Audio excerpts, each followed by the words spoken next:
Today we're talking about a cheap lure that has consistently worked for me for more than 30 years, and that's the simple jig in plastic. It's cheap, it's fast to set up, it casts really far, and it can be worked in a lot of different ways. My favorite way to set it up is with a paddle tail minnow on a jig head.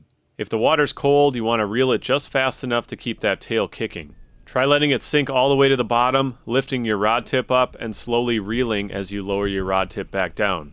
This is a nice slow presentation that'll convince a lot of fish to bite, especially in the spring and the fall. This type of lure is also really easy to rig up. You put the hook point into the end of the plastic bait, and just before you start pushing that bait over the bend in the hook, you picture a line from the top of the hook shank across the bait. This shows you how much of the plastic needs to be threaded onto the hook before you pop the hook point out. If you don't thread the bait on far enough, it won't reach over the bait keeper, and you'll probably get a lot of short strikes from fish grabbing the tail of your bait. If you put too much on, the tail is going to face the wrong direction and it won't kick properly. This setup is great for lots of different species, including bass, pike, big bluegills, and perch.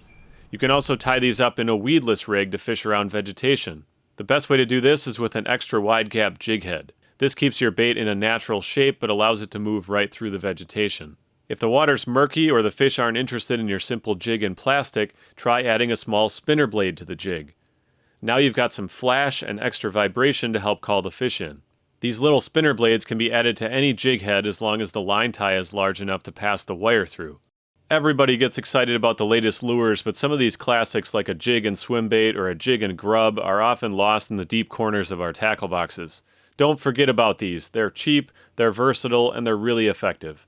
Thanks a lot for watching and good luck out there. We'll catch you next time.